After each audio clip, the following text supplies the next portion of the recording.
What's good, YouTube? It's your boy Show back with another video. Now, normally every channel that you watch will go back and tell you about a lot of the games they enjoyed and they felt like was really good. And for me, I specifically want to look towards the future. So I have this article pulled up by GameSpot, and we're gonna check the games coming out in 2023.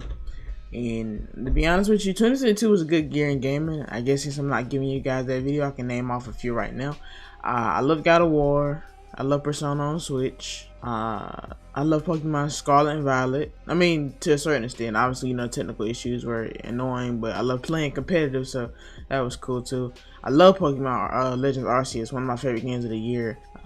Other than that, right offhand, I really can't think of a lot. I mean, Crisis Core is coming up soon. By the time you watch this video, it'll probably already be out, so let's just say I love that too. But with that being said, let's go ahead and get into it. We're gonna look at the 2023 upcoming games and release schedule.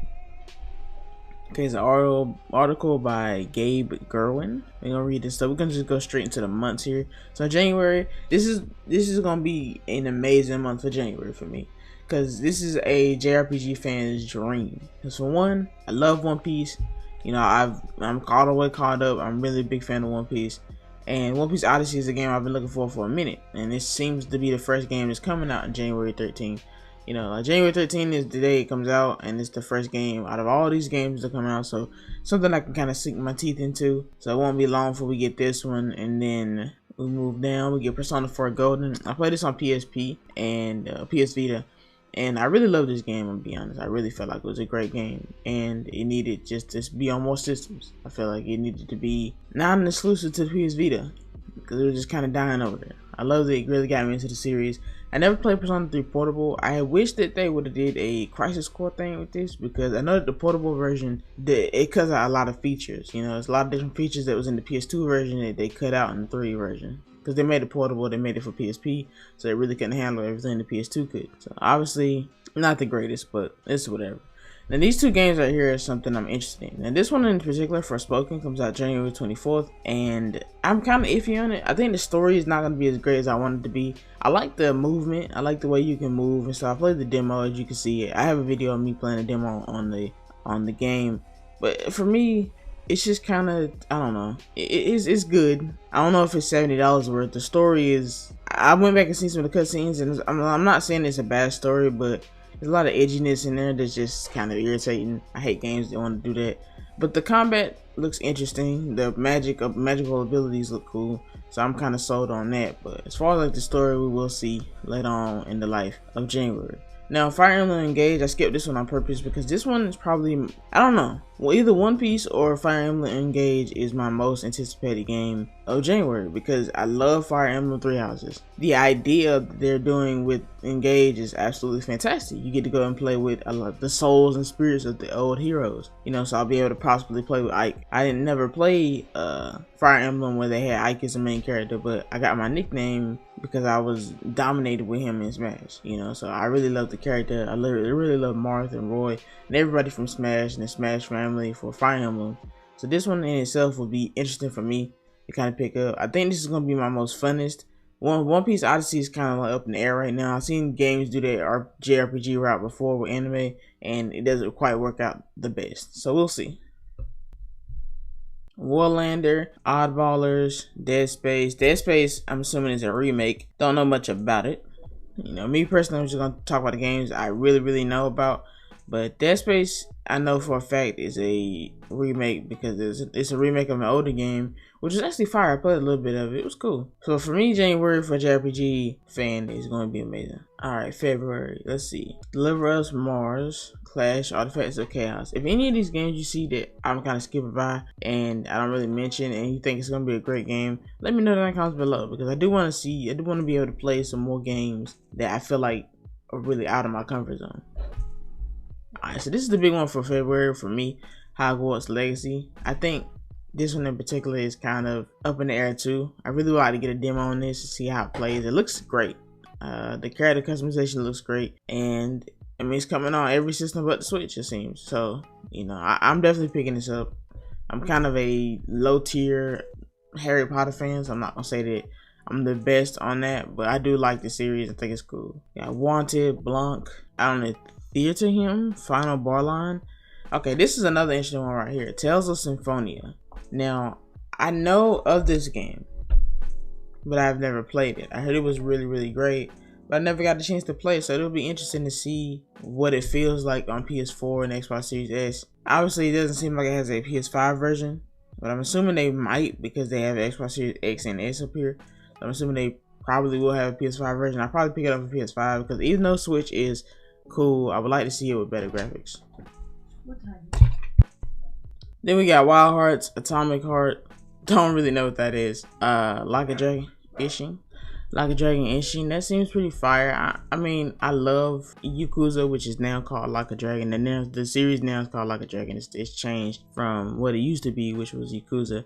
I'm really interested in seeing playing this because I think this is also a remaster or like more of a remake. And I'm not really sure. But I know that Like a Dragon is a fantastic franchise. I can't wait for Like a Dragon 8, I believe, because they don't call it Yakuza no more. And if Digimon X were older, I've never really been able to get into a Digimon game. If you guys can recommend me a Digimon game to play, I would definitely play it. I will be picking this one up for Switch though. If this one is a good one, I'm not really sure. Moving on, Horizon Call of the Mountain. That's the DLC for Horizon Zero Dawn. Not DLC, but the PSVR. For some reason, I had trouble pronouncing it. PSVR game.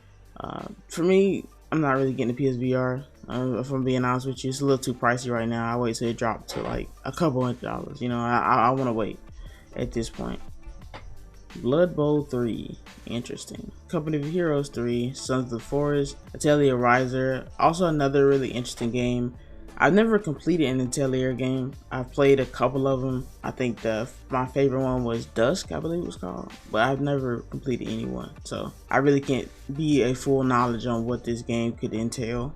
I might have to look it up, but I know if it's Riser, then it's actually interesting because this game has the third game in the iteration. I played Riser 1. I haven't played 2. The game is a little bit different in terms of like regular JRPGs. It seems to be less action oriented and more about like the crafting side of things, which can be cool too.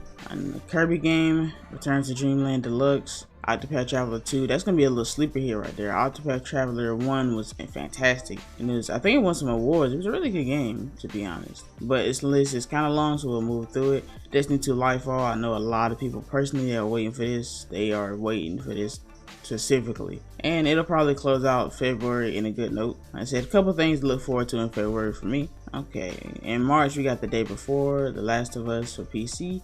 That's a lot of people gonna play that, but I mean, I feel like at this point, The Last of Us is everywhere. Wo Long, Fallen Dynasty, Fatal Frame, Oni, Road to the Mightiest Oni, Skull and Bones, Legend of Heroes, Trails of Azure.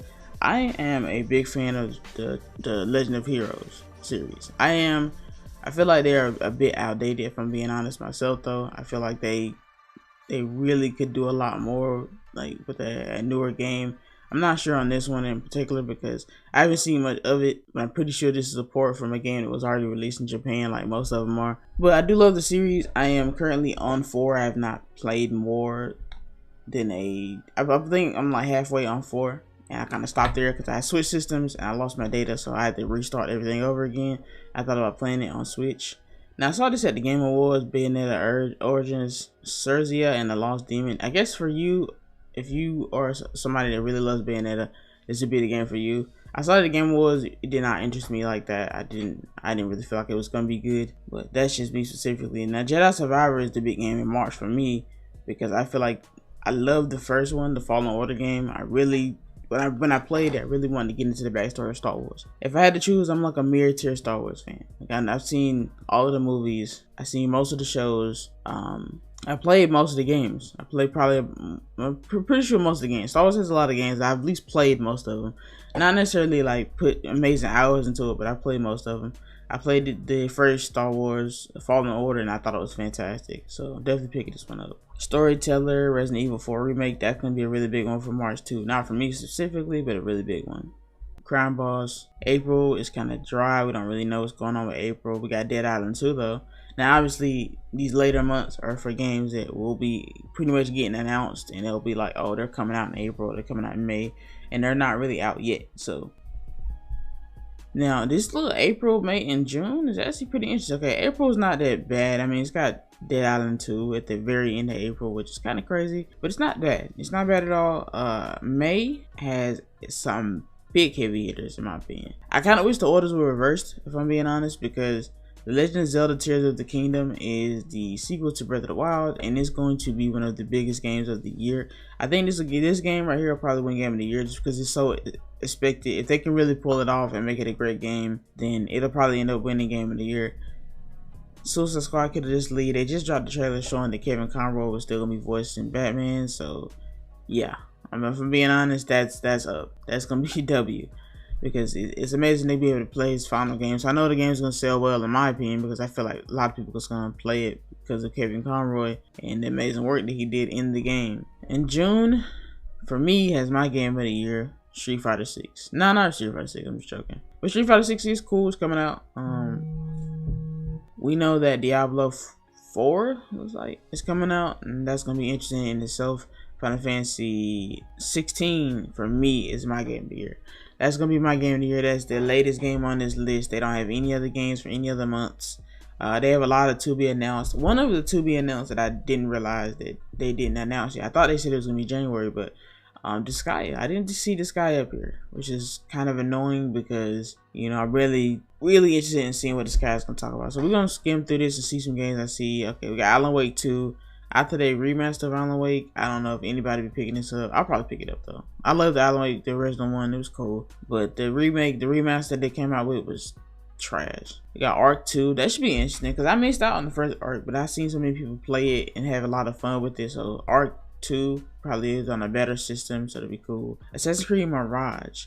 See, these are a lot of the games that are really interesting because we don't really get to see when they release, but these are big games. You know, they'll drop anytime that year. Assassin's Creed Mirage should be fantastic. I always wanted one set in that setting. I think it's gonna be great. Baldur's Gate 3, Black Myth Wukong. If that's coming out, I mean, when that kind of shook the internet for a little bit when they showed some clips of this, and it was a really good looking game, looked cool. That should be interesting if that comes out. Blue Protocol, the global release. I was looking at this. I've been looking at this for quite a bit. And I'm really interested to see what this got in it. You know, it's a MMO, so I'm really looking forward to playing that. Call of Duty Warzone Mobile. I did not know they were doing Warzone Mobile. That's actually interesting. If it's gonna connect to the actual Warzone, that's cool. It's actually pretty interesting. We'll see how that actually works. I'm actually really interested in this Call of Duty Warzone mode for me, and I had to go back up because I'm really interested in it. That's gonna be kind of interesting. I'm not gonna lie. Let's see. I don't really see anything else. See Diablo 4, which they said I guess did not announce. Oh, Doom Spice Wars. I mean, kind of looks interesting. No. Spice Wars is the other game. I was talking about the Dune survival MMO game that they announced. But I don't know if that's coming out anytime soon. Okay, here we go. Final Fantasy Rebirth. Looks absolutely good. Can't wait for that to come out. You know, that's the second part of the Final Fantasy VII remake. We'll probably end up getting like either 1 or 2 more parts, and we'll be done with that. I don't want them to drag out the story too much. Couple of Ghostbuster games, Ghost Runner, Hello Neighbor. Let's see, Like a Dragon Gaiden, The Man Who Erased His Name. This one is probably another big game I'm waiting for, because this one is actually the sequel to the actual direct sequel to. Actually, no, it's not. No, it's not. I forgot they released in 3 different games, a lot of different games. This is actually a sort of missing story that we get to follow on the protagonist of the next mainline game. And this one's gonna be really interesting too, because I'm really looking forward to it. I love that protagonist. I don't really want to spoil much if you haven't seen it. Definitely go check out Like a Dragon, because Yakuza, that's really the name of the thing. I don't know why they changed it to Like a Dragon. I mean, Like a Dragon is cool. I mean, obviously it follows the saga of the new main character or whatever, who I also like. But I really felt like Yakuza was such a interesting name, but they might have changed it because it you know, certain reasons that it's named after gangsters. But it is what it is. Marvel Midnight Suns, the PS4, the Xbox One, Nintendo Switch. I'm being honest. If I'm being honest, if this game comes out too late into the year, I probably won't be interested in it, because I'm thinking of definitely picking it up for Nintendo Switch just to have the mobility. And you know, if it comes out way too late, it's really no point. I mean, I guess I might still pick it up if I haven't picked up PS5 version at that time, but we'll see. Marvel Spider-Man 2, also a highly anticipated game of 2023. if all this stuff drops in 2023 like it's supposed to, it'll be a good year. We have Mega Man Battle Network Legacy Collection. I'm actually interested in this, picking this up for Switch. I love a lot of the old Mega Man games. It'd be nice to kind of go back and see some of those. We got Payday 3 down here, Slime Rancher, another SpongeBob game. They keep making a lot of SpongeBob games. We got some games that was absolutely up there. We got Star Wars Hunters, Star Wars Resurgence, and Star Wars Jedi Survivor. I mean, always a good time with a Star Wars game. A lot of lore behind those. A lot of Warhammer games. I'll be honest, I have to really kind of see what Warhammer's all about. Every time I see them, they have 1,000 games. Like 1,000 games. There's like a PS version for Monstrum Nox and Zenith the Last City. I think that already came out on Quest. I'm not sure though.